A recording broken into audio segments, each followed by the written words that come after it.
Mən bu yaxınlarda bir zabiti ziyarət elədim. Mina təmizləyirlərmiş Ağdam tərəfdə. Sosial şəbəkədə də var idi o görüşümüz. Mənə çox təsir elədi. Yəni bu insan öz işinin peşəkarıdır. Əslində heç özü birbaşa məşğul olmaya da bilərdi. Özü o işə rəhbərlik edən adamdan, amma ürəyi yanıb özü minalardan təmizləyəndə yeri, özü danışırdı necə olub. Deməli, minanı tapıb, aşkar eləyib, oturub ki, onu təmizləsin, onu çıxartsın, zərərsizləşdirsin. Oturanda adam əlini yerə qoymaz. Əlini yerə qoyanda sən demə başqa bir minaymış, əlini qoyduğu yerdə. O partlayıb, gördüyü mina yox, o birisi. Partlayıb və qolu kəsilib, gözünü də itirib də, iki gözünü də itirib. Mənə aparmışdılar ki, ona müalicə eləyəm, gördüm o mənə müalicə eləyir. O elə danışdı ki, mən xəcalət çəkdim valla.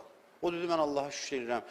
Yəni, yaxında ailə quracaqdı, gənc, cavan oğlan, çox belə işinin də peşəkarı olan, işində uğur qazanmış bir adam, indi qolu da yoxdur, gözlərini də itirib, deyir, nə yaxşı ki, qulaqlarım var, eşidirəm. Elə şeylər danışırdı ki, o şükrün də oradan da yeri idi, ora əsl şükür budur, belə oturub indi şükür eləməyə nə var. Mən dedim, mən hazıram bütün ibadətimi verim ömrümün, sənin o bir şükrüvə. Həqiqətən də, nə bilim, insan hərdən heyrətlənir ki, belə adamlar hardan yaranır, hardan çıxır, necə olur bizim ətrafımızda var, biz bunları görmürük. İndi danışmaq asandır, o insanın ən çətin anıdır.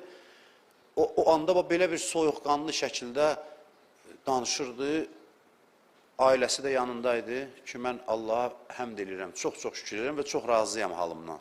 Mənə Allah dərs vermək üçün ora aparmışdı ki, məsələn, yəni mənə dərs vermək üçün. Mən həqiqətən də heyrətləndim o insanın halından.